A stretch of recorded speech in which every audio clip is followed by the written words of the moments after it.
the theme intelligent systems are now concluded. Now this is the time for me to invite the esteemed coordinator for this theme, and it is my privilege to introduce him. Professor Jagannatham is a professor in the Department of Electrical Engineering at the IIT Kanpur. He holds a BTech in Electrical Engineering from IIT Bombay and subsequently earned his MS and PhD in Computer Engineering from University of California, San Diego. His research focuses on cutting-edge wireless communication technologies, notably 5G and 6G systems, and other massive MIMO and millimeter wave MIMO intelligent reflecting services, non-orthogonal multiple access systems, and other filter bank multi-carrier systems. His deep expertise positions him at the nexus of next-generation cyber-physical systems and communication infrastructure. Among his honors, he has been awarded the Arun Kumar Endowed Chair Professorship in 2019, Qualcomm Innovation Fellowship in 18, P.K. Kelkar Young Faculty Research Fellowship, and many other honors. Dr. Jagannatham is recognized for bringing foundational research and practical applications, mentoring students and young researchers working on wireless systems, and underpin future CPS, that is the cyber-physical systems. So with that, it is my privilege to invite him on the dais. Professor Jagannatham, please. We now come to our next session, which is a panel discussion involving all the session chairs of the sessions that we have had so far under theme 1, that is intelligent systems. With that, let me start welcoming each of the session chairs onto the stage. Of course, our first session, the session chair was Professor Aditya, but he could not be here. So in his place, Professor Nilesh Mehta has kindly agreed to serve on the panel. So Dr. Nilesh Mehta is a professor and the chair of the Electrical and Computer Engineering Department at the Indian Institute of Science, Bangalore. He received his BTech in Electronics and Communication Engineering from IIT Madras and also the MS and PhD degrees from the California Institute of Technology. He worked at AT&T Research Laboratories, Broadcom, Mitsubishi Electric Research Laboratories, and he has been a faculty member at ISC since 2007. He has received several awards. He is a fellow of the IEEE, the Indian Academy of Sciences, the Indian National Science Academy, the Indian National Academy of Engineering. He is recipient of the J.C. Bose Fellowship, the Shanti Swarup Bhatnagar Award, IIT Roorkee's Khosla Award, and several others. And he is also an editor of the IEEE Transactions on Communications, IEEE Transactions on Wireless Communications, and several other leading journals. With that, I welcome Professor Nilesh Mehta to join us on the stage. Our next session was AI and data science, and the session chair is Professor Nishal Kumar Verma. Professor Nishal Verma is a faculty member in the Electrical Engineering Department at IIT Kanpur, and his research interests are in machine learning, cyber physical systems, computer vision, and industrial automation. He is a prolific researcher, and he works on the advancement of AI/ML-driven techniques for pattern recognition, emotion recognition, image dehazing, health management, and many others. He has published extensively and holds key editorial positions in top-tier leading international journals and conferences in the area of intelligent systems and data-driven technologies. He serves currently as the chairman of the IEEE Computational Intelligence Society Chapter Uttar Pradesh and has been instrumental in organizing major scientific events, fostering industry academic partnerships, and mentored a good number of doctoral researchers. He is committed to advancing indigenous AI innovation, and his vision is to leverage intelligent technologies for societal transformation and national development. With that, I welcome Professor Nishal Kumar Verma to join us on the stage as one of the other panelists.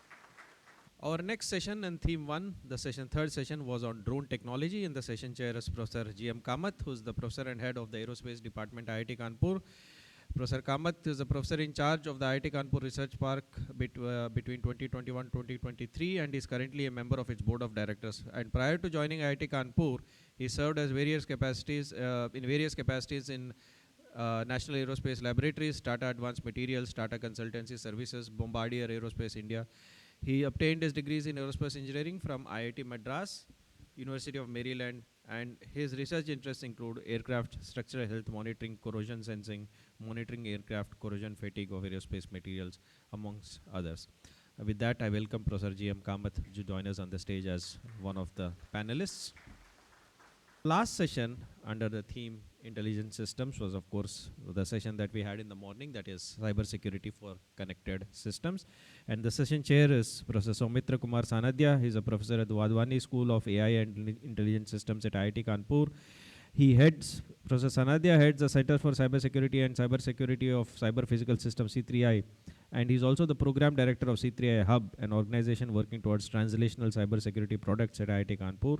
He is an alumnus of IIT Delhi and obtained his PhD from ISI Kolkata.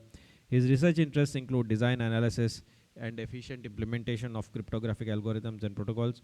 He leads many initiatives in these fields, including mentoring startups, running academic programs, executing projects with many Indian government agencies and corporations. And with that, I welcome Professor Soumitra Sanadhya to join us on the stage as one of the other panelists. Thank you very much.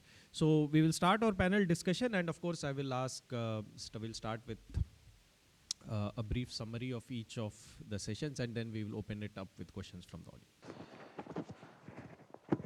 So I now request the session's chairs to present a brief summary of each of the talks in their session and some of the key recommendations. We will start with our session 1 in theme 1, which is next generation communication network. So I request Professor Nilesh Mehta to present a brief summary of the session and some of the key recommendations or some of the key conclusions from the session. Right. Thanks, Aditya. The session was titled Next Generation Networks, Next Generation Communication Networks, and we had a diverse array of topics covered in it. There were 3 speakers. The first was Dr. Kirti Keshav from Samsung Semiconductor India Research. And he basically spoke about 6G, its challenges and the key future directions. I think the point he made was that it's a fairly significant shift. It's going to be AI native, energy efficient, and also the key point he made was it's going to unify communication systems for the next decade. I think he spoke about topics like integrating terrestrial and non-terrestrial networks, and also sustainability. Also, I think what I found interesting was he discussed several technologies that he said were there in 4G or 5G but disappeared, but then they came back again. So he pointed out that some of these ideas carry over and they just find new contexts there. So that was Dr. Kirti Keshav. And I'll also mention what sort of recommendations he made very briefly. So I think the key point was the 6G research should build on current 5G releases, focusing on the topics I mentioned, which is AI nativity, energy efficiency, and cost efficiency. He also talked about the FR3 band, the 6 gigahertz band, which is the new band for 6G, and techniques like distributed MIMO, terrestrial, non-terrestrial integration, and a lot of test beds need to start focusing on this. I think that was the recommendation made. He also recommended a strong collaboration between academia and industry, I think something that I endorse. And also participation in global bodies, which would be 3GPP and ITU for shaping a 6G ecosystem for India. So that was the first talk. The second was by Shri Manish Pratap Singh, DRDO Young Scientist Laboratory Director. And he spoke on federated learning in 6G or IoT or wireless communications. I think the point he made was that federated learning is a nascent new technology, and it's a key enabler of distributed intelligence in 6G systems. He pointed out that it preserves privacy, which is one of its big advantages. Also, it reduces the communication overhead. And he discussed its applications in defense, IoT, smart infrastructure. He also pointed out some challenges, like how to scale it, how to make it secure, how to handle heterogeneous data sets. And he also had a couple of recommendations to briefly summarize them. He said, I think you have to develop these kind of federated learning networks that can handle heterogeneous data, and also the fact that the devices have very limited resources, unlike servers. And he kind of spoke about different architectures that could be looked at. For example, hierarchical architectures. They have to operate in real time. And he also spoke about collaboration between research institutions and defense labs. So that was Shri Manish Pratap Singh on federated learning. The third topic was on next generation Wi-Fi, and that I was the speaker. So essentially, the point I was making was that Wi-Fi is as central to 6G access as the cellular systems. It's evolved rapidly quite a bit over the last 2 decades. I discussed some technologies that have led to this massive improvement in its performance, and also discussed about what the future could potentially incorporate, such as techniques like full duplex radio. So some of the things I mentioned was, I think we need to very aggressively work on Wi-Fi innovation as well. That was one of the recommendations, besides cellular innovation, and also look at new techniques as well as new applications for Wi-Fi, for example, in the industry setting. So with that, I'll close my summary. I think it was a very interesting set of topics. Thank you very much, Professor Nilesh Mehta, for that wonderful summary. I next invite the chair of session 2A, AI and Data Science, Professor Nishchal Kumar Verma, to present a brief summary and key recommendations of the session. Thank you, Aditya. So, as mentioned, I was the chair for the session 2A, AI and Data Science. And in this session, we had three talks.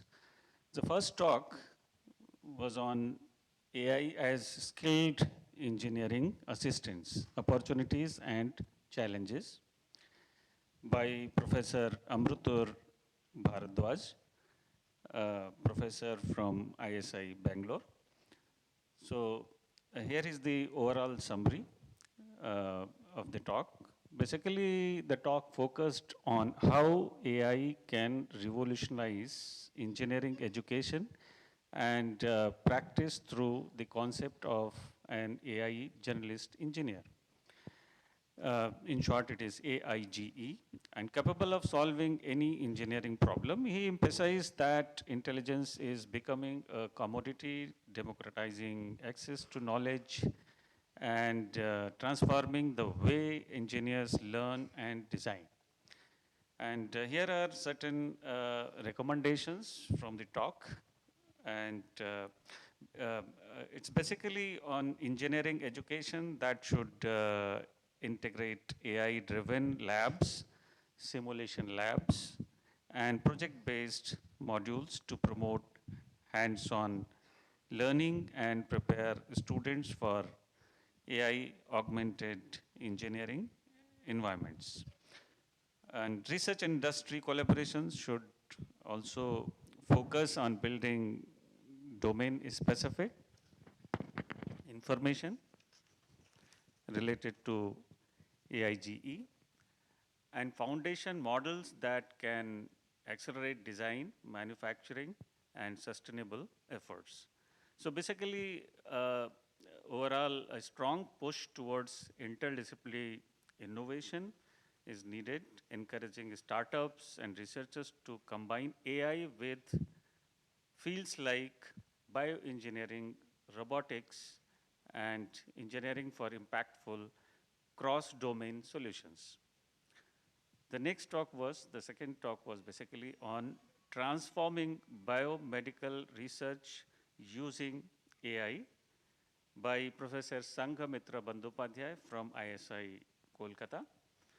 This talk gave an overview of how AI has evolved from early perceptrons and expert systems to modern neural and graph-based neural network models and its transformative potential to biomedical research.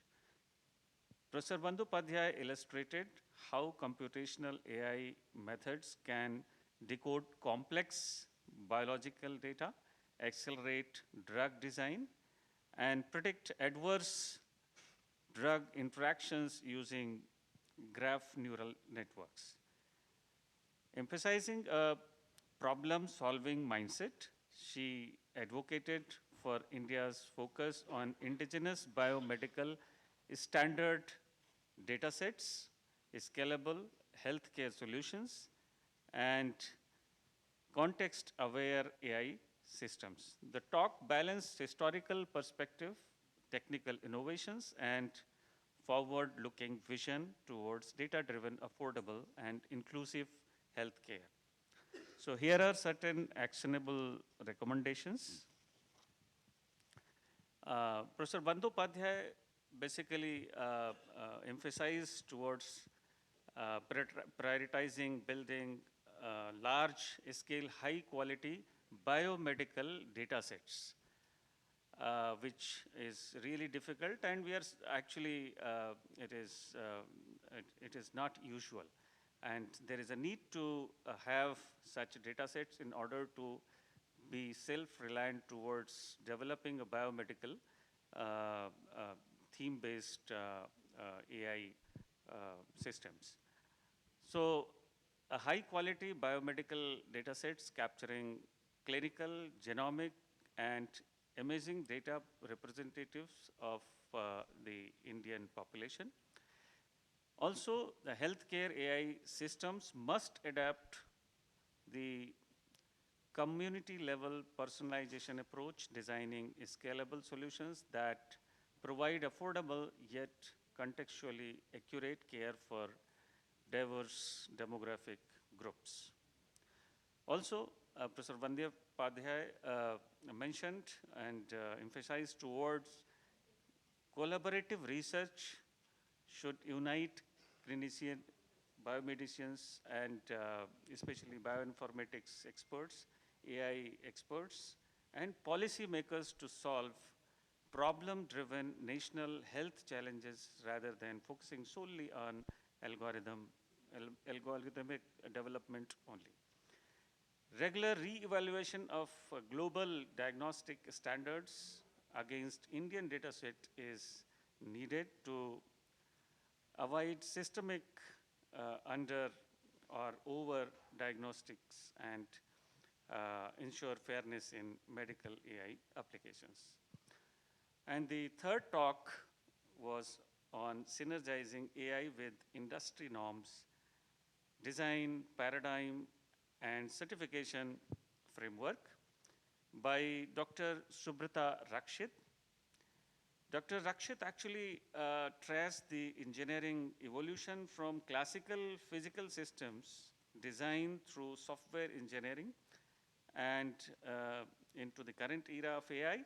He argued that AI is as different from software as software was from hardware, and thus necessitates the new design requirements and certification paradigms, not simply extension of the past methods. The talk is stressed upon the importance of industry and user, regulator, synergy, explicitly shifting risk from upfront to post-deployment. The important themes concluded the reframing requirements through labeled data and examples, establishing calibration data sets and reliability metrics, the familiarity especially, and the competence, and building certification frameworks for trustworthy AI systems. And there are some actionable recommendations from his talk that I would like to mention here. He recommended that AI systems must be designed with the understanding that most risk customization, drift, and adaptation emerge after deployment. Hence, contracts, monitoring, and recalibration processes should be built into life cycle management. He also mentioned that requirements should move from the textual descriptions to labeled data and boundary examples with the clear standards for data set, adequacy, diversity, and class coverage to support reliable design and testing. So he also stressed upon the regulatory calibration and certification framework should be established where OEMs provide baseline calibration sets, user validate through challenge sets, and reliably the metrics, that is familiarity and competence, ensure transparency without requiring IP disclosures. So with that, this session covers the whole idea of the theme of data sets, the AI and data science. Thank you very much, Professor Anishal Verma, for providing that nice summary on the session on AI and data science. With that, we move to the next session, that is our session on drone technology, and I invite Professor Kamath to present a brief summary and key recommendations from the session. Thank you. Good morning to everyone. So I'm going to summarize the session on drone technology. So there were 3 talks, one by Professor Ghosh from TASL, but I take the talk as something that came from IIT Kanpur, and I think you'll see why.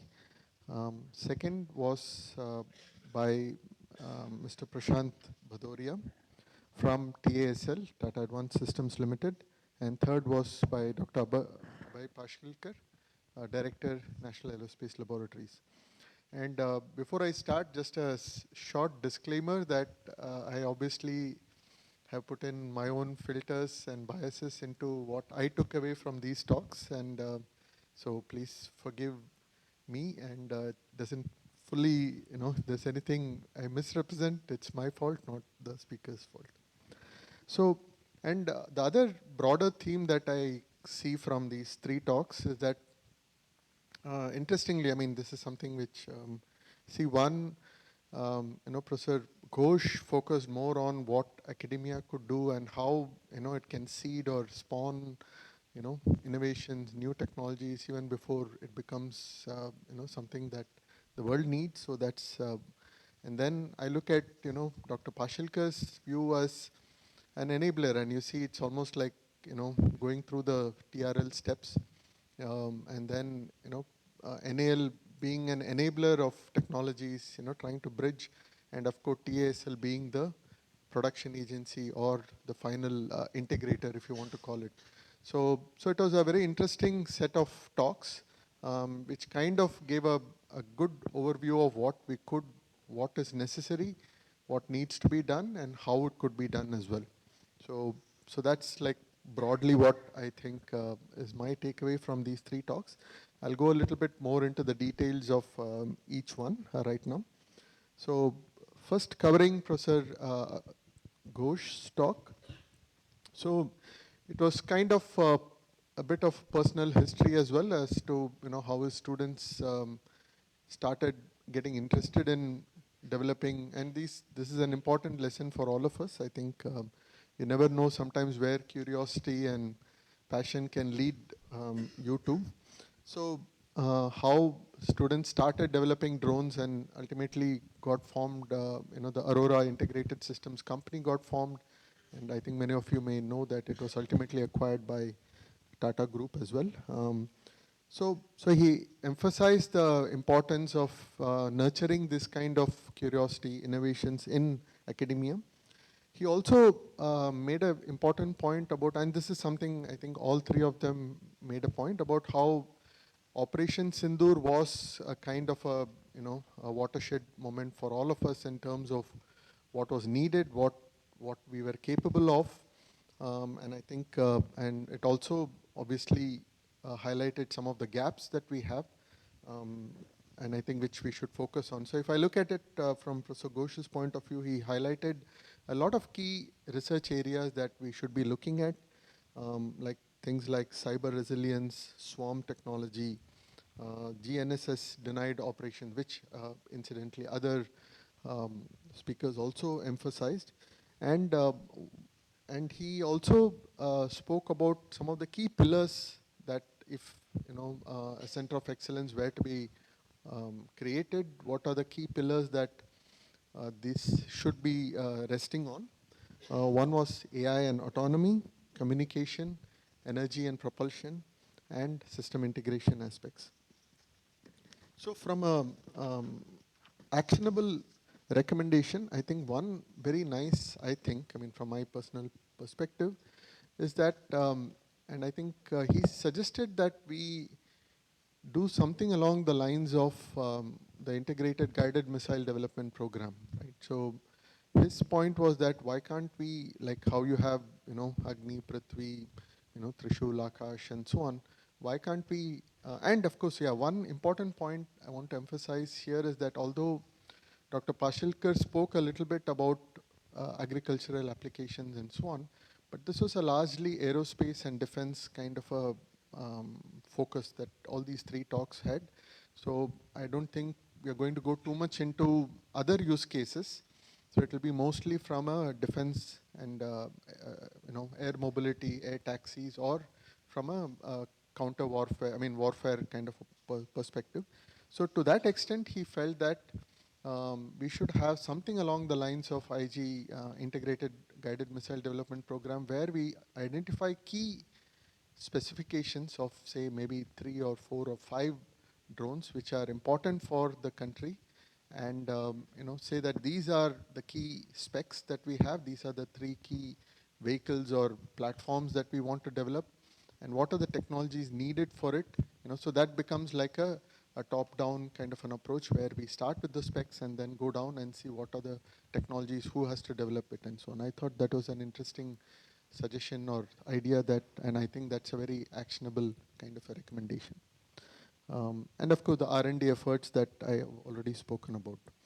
So coming to Mr. Prashant Bhadoria's talk from TASL, he gave a perspective from the industry as to what are their initiatives, what are their current activities, what are they working on in terms of meeting some of these needs of the country, including large UAVs, and mostly in terms of payload. So I think that was also an interesting set of mostly avionics, payloads related to surveillance, ISR, and other applications.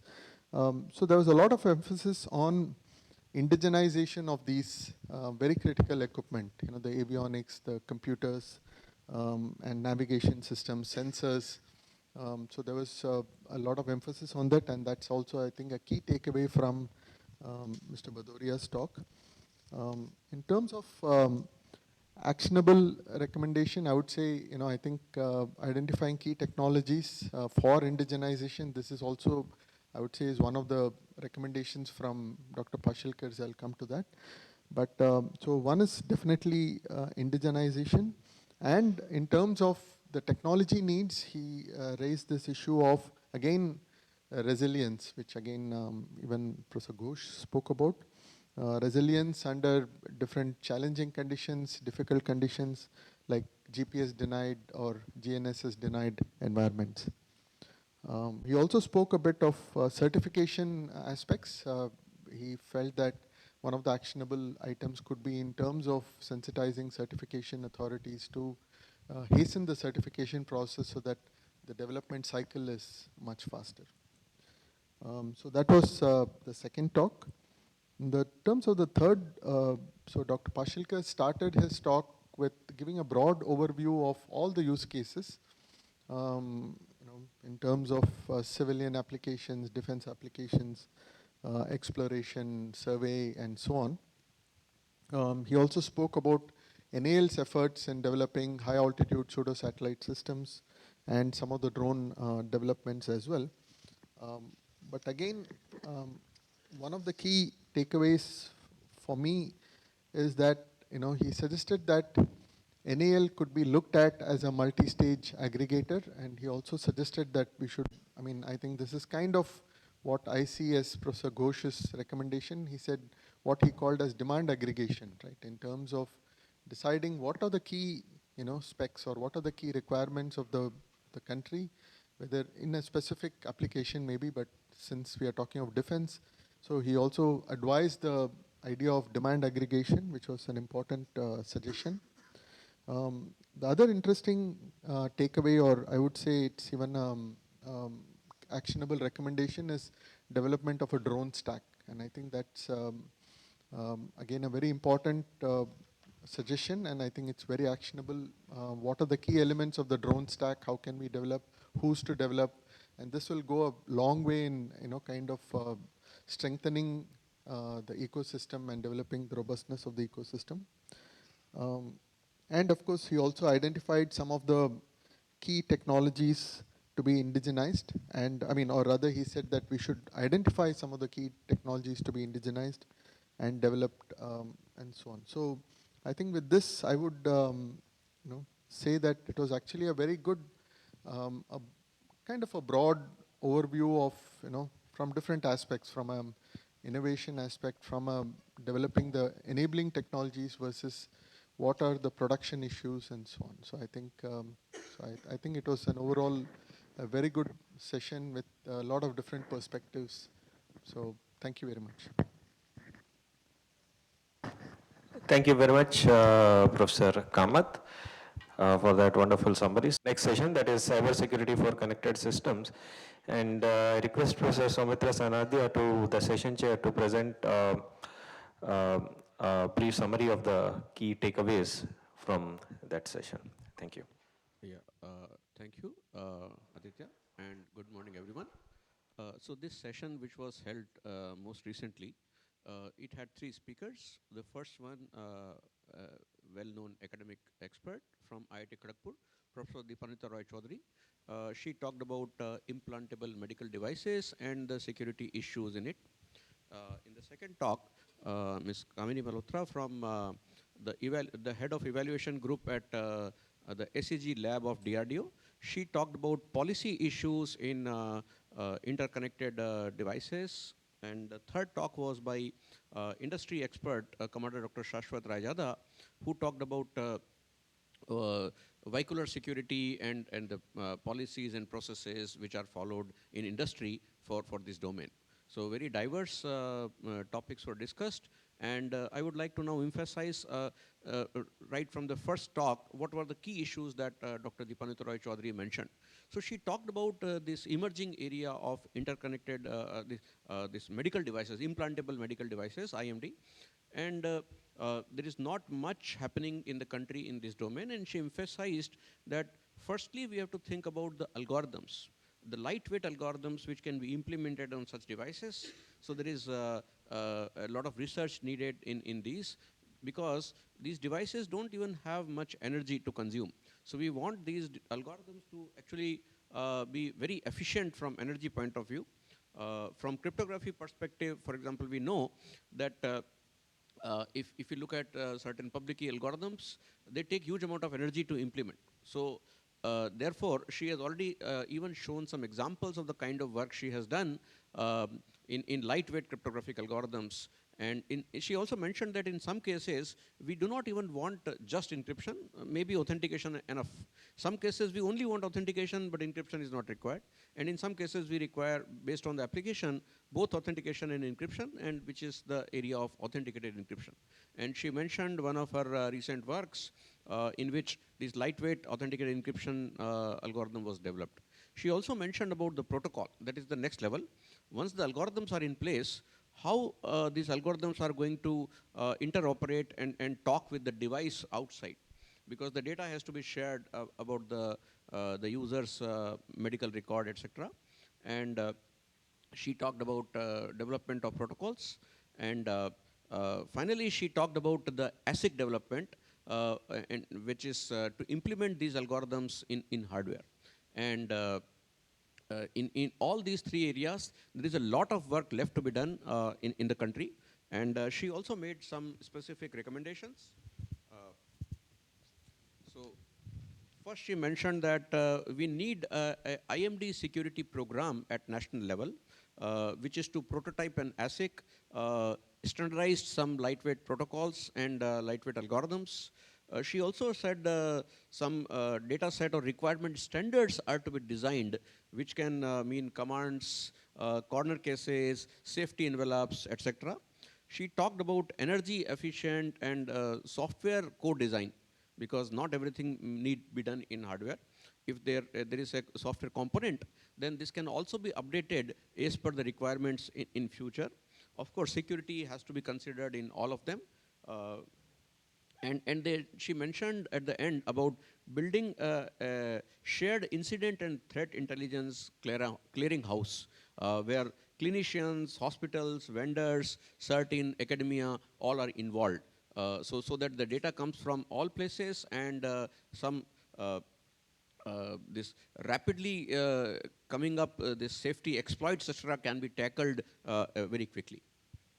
In the second talk, Ms. Kamini Blothra talked about uh, policy and verification in these connected systems. And by policy, she meant machine enforceable rules for configurations, for access, for data flows, for behavior, user behavior, and for zero trust across data, types, devices, etc. And she mentioned some of the so techniques of formal verifications which have been used in DRDO. She mentioned a specific example of the I project from DRDO, which is actually used, which actually has a formal verification as its basis. So it was nice for me to listen that such formal techniques are actually finding implementation and usage in DRDO. So she talked about data provenance, so that we know that it's not just the data, but the data is also carrying the story of from where was it originated and to whom it passed in between. She talked about micro-segmentation to create these mission enclaves for the security of the data. She talked about edge-centric enforcement to stay resilient even when disconnected. And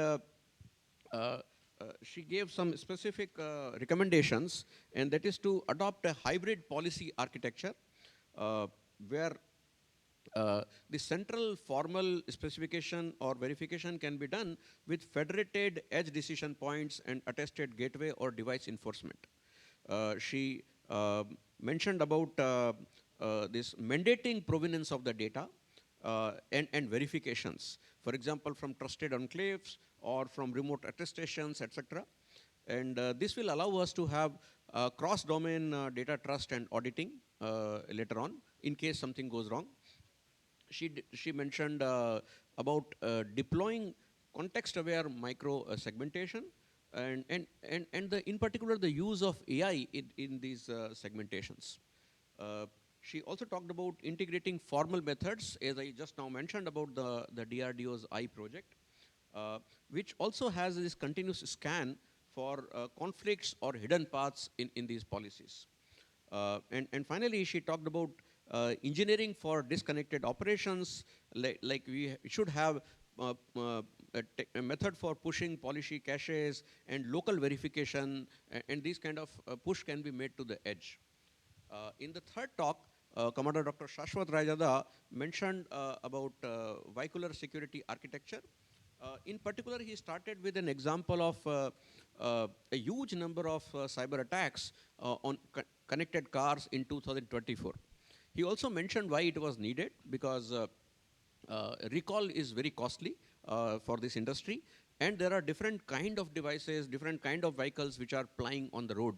And he emphasized security by design, and he actually mentioned about this fast emerging landscape of ISO and IEC and other standards in this domain, many of which were very new to me, and it was very pleasant to listen to these kind of things. He also mentioned about this EU Cyber Resilience Act, which is going to come into effect in 2027, and the opportunities it presents for Indian organizations and companies. To summarize, he actually talked about in-vehicle networks, which are having heterogeneous buses like CAN, LIN, Ethernet, etc., and different gateways which are complicating segmentations, diagnostics, and this secure update orchestration. So secure update is a very dangerous thing to do, as was also mentioned by our colleague from DRDO. But it is necessary in this particular application case. He mentioned about automation and AI, in particular how the progress in ACEJ 3016 standard is taking place. He mentioned about ML specific risks, some of which were also mentioned in earlier talks. For example, Professor Parthapratim Chakravarti mentioned about how images, the speed data on the speed pictures on road can be minutely changed so that human eye doesn't differentiate it, but the machine will read it differently and will do something else. So he actually came back to those kind of attacks as well. And his big emphasis was on compliance, because again, this industry works on compliance. Novel attacks can possibly be defended or may not be defended. They will come with time. But compliance is something which airline industry, the car industry actually heavily relies on. And he talked about different kind of standards in engineering. He talked about this CSMS, this UN standards. He talked about ISO 26262 standards and the AI guidance which has recently come up, and the AI risk management standards, and how they align with this European CRA standard, which is going to come up soon. And as an actionable item, he mentioned a few things like co-engineering safety and security right from design, and to harden the CPS stack, the cyber physical system security stack, which is to have segments in network networks, in vehicle networks, enforce this least privilege gateways, and deploy runtime intrusion detection systems, which we normally see in laptops and desktops, but he argued that they should also come to the vehicles. He mentioned about obligations under the CRA Act of the EU. He mentioned about institutionalizing AI risk management, and that is to apply ISO or ISE 23894 with safety guidelines from other ISO standards. So these three were very diverse but very interesting talks in the session which concluded just before our discussion. So this, again, I would like to thank all the three speakers and all the people who are listening and asking wonderful questions. Thank you, Dr. Aditya, again to you. So I thank all the session chairs once again. Thank you very much for presenting these wonderful summaries. Question for each of the panelists, which is basically pertaining to, so we have of technology, and of course you can see we have a lot of young and bright and enthusiastic students. So I want to ask each it's about how can we develop, or what you like to give these students regarding preparing themselves for a career in these areas, in these frontier areas of technology. So starting with Nilesh Mehta, to tell me how we should prepare students for 6G technologies, for development of 6G technologies. Okay, so to answer that question, I'll ask a question to the audience, especially the students. How many of you have taken a course, for example, either in communications or networks in the audience? Wow. Okay. So, yeah, I think that's fundamentally where the issue is. So I think we need some sort of electives. I don't think any of this should ever be compulsory, but essentially there needs to be choice where some students who are interested in the broad area have the option of taking it. And then, of course, the thing will take over. I think we need those fundamental courses to be offered as electives and then taught well, and then the students will take. So which are the fundamental courses you're talking about? Communication systems, is it? Communications and networks. Communications no and 6G whatsoever should be taught at the undergrad level. Okay. I think it's just too advanced or really too specific. The foundations need to be laid so that today it's going to be 6G, very soon it'll be 7G, then 8G, so I don't think we can run after that. I think if your foundations are strong, I think you will cope with it for over 2 decades. Thank you. So, Professor Nishal, what do you think students should, who are aspiring for a career in AI and data science, how do you think they should prepare themselves, or what are your suggestions for to prepare the next generation of the workforce for AI and data science? Thanks, Aditya. It's a very important question, especially the students, the interns that they come to us for learning AI and related applications. What we understood, they lack the understanding of AI related algorithms, the understanding of the algorithms, the working, right? See, basically, the students, those who are coming for AI, they are thinking that only the, the applying the toolboxes and other things will help. You can get the model built, model trained using some standard data sets and the models available, but then that is not the proper understanding of AI. AI actually refers to, especially from the engineering point of view, see, it is the model that learns by itself, learns from the data, right? So better is the algorithm, better is the data, better is the algorithm, better is the learning. So that is what is a very important aspect of AI. And the students or anyone whosoever is interested in practicing AI in real sense should focus on understanding on the algorithms and the basis on which the models are being developed. So that's what is the message from my side, Aditya. Thank you. Thank you very much, Professor Verma. So again, to Professor Kamath, the same question, but a different technology with related to. So we've seen a lot of excellent drones, both from I think NAL and also TSL, and of course I think all the students are excited about opportunities in drone technology. For students who are aspiring for a career in drone technology, what do you think? What is your suggestion to them? What should they focus on, and how should they prepare for working on this next generation drones?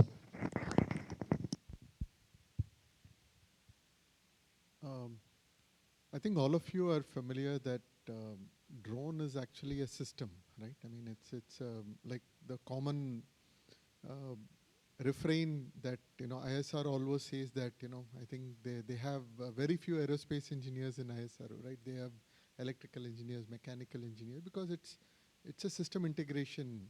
There are components, there are sub-components, there are sensors, so you need everything. So I don't think there is one magic bullet for drone technology. I would say, if I go non-technical and go into more of, I think it's more important. My personal view is more of, the curiosity and the willingness to learn, because it's you have to span across disciplines. You might have to go beyond what you might have been trained in electronics, but you might need to understand a bit of aerodynamics, or you might be trained in mechanical engineering, you might need to learn a bit of electronics.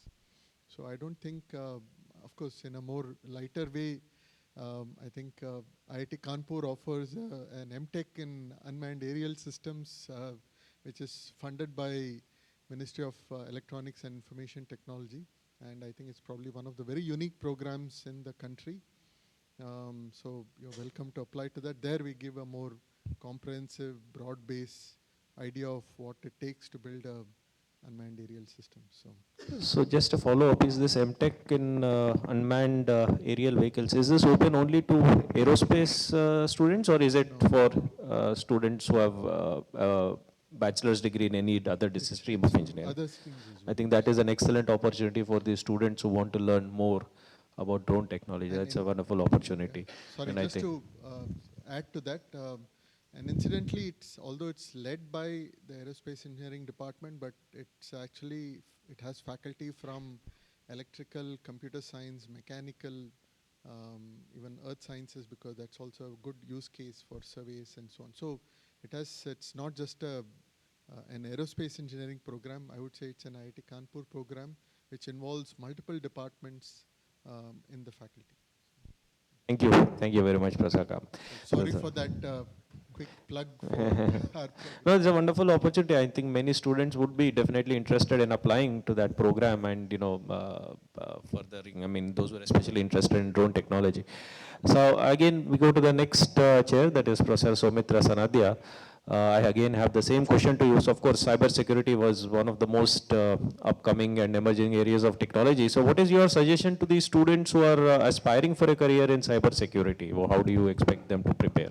So just like most modern areas, cybersecurity is also very, very wide. And it is not different in that sense from drone technologies, as Professor Kamath was mentioning. There are various different directions from where you can enter into cybersecurity. Is the mic working? Okay, yeah. So, for example, there are people who are working from the algorithms point of view. So develop authentication protocols, authentication encryption algorithms and so on. So they need to have a better, very good understanding of maths and proofs. So those who think that maths is of no use to them, why first year BTech they are teaching courses like this, abstract algebra. You wouldn't even realize, I did the same course in my BTech first year in IIT Delhi, and I had no clue why I'm being taught groups and finite fields and rings. Okay. It is only when I started my research and I realized how useful this is. Your entire, today when you log into Google, you see this lock icon and HTTPS. That S is secure HTTP, and that is being enabled only because of number theory and this abstract algebra. So it is not very easy for a young student to understand where this knowledge is going to be useful.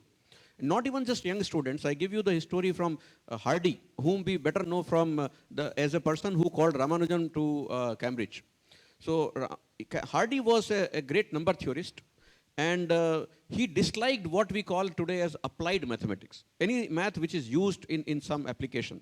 And in his great book called A Mathematician's Apology, he writes, he takes pride in the fact that my area has no practical use. And he feels very proud about it.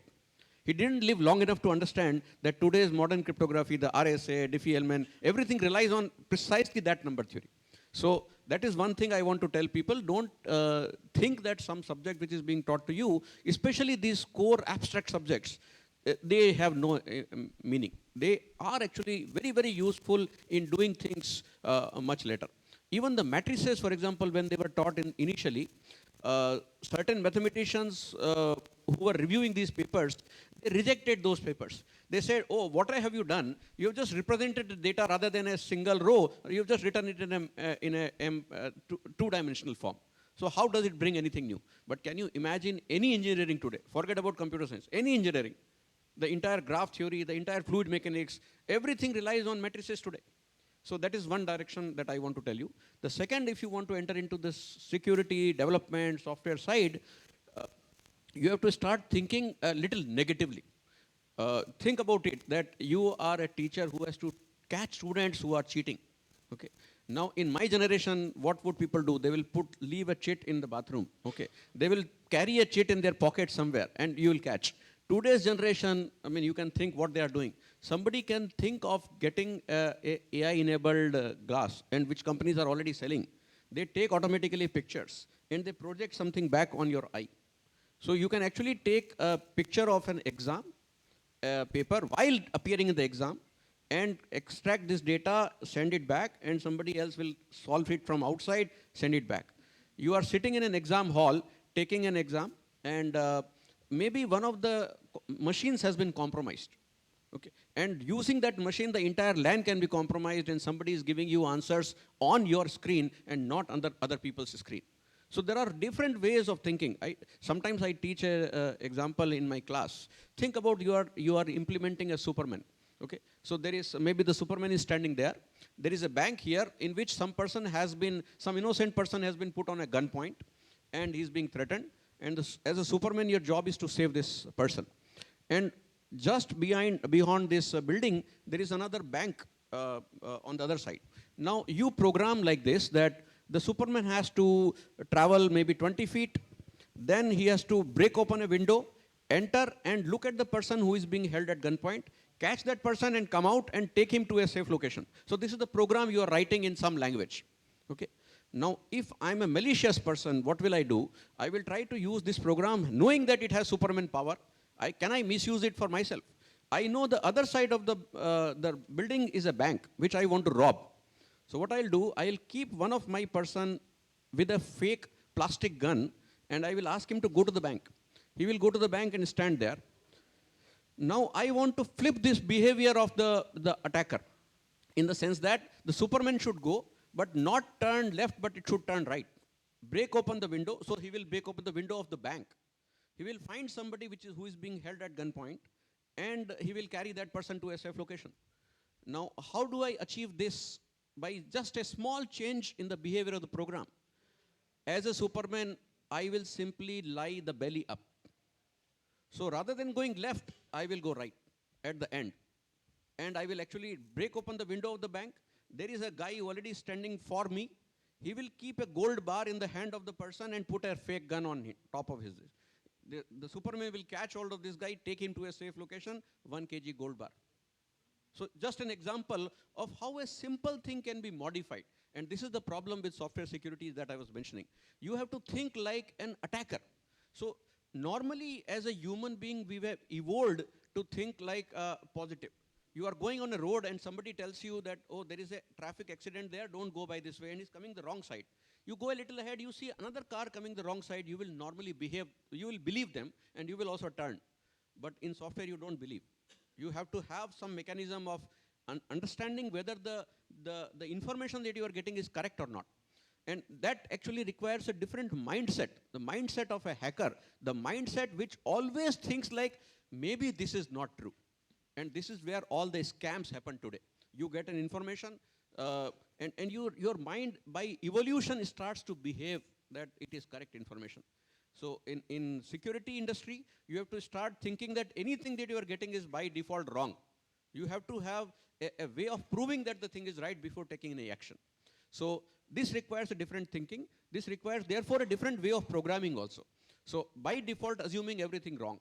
And so my recommendation by these examples is that when you enter into the softwares or any kind of a security domain, you have to change your thinking into thinking like an attacker before you can defend the system. Thank you.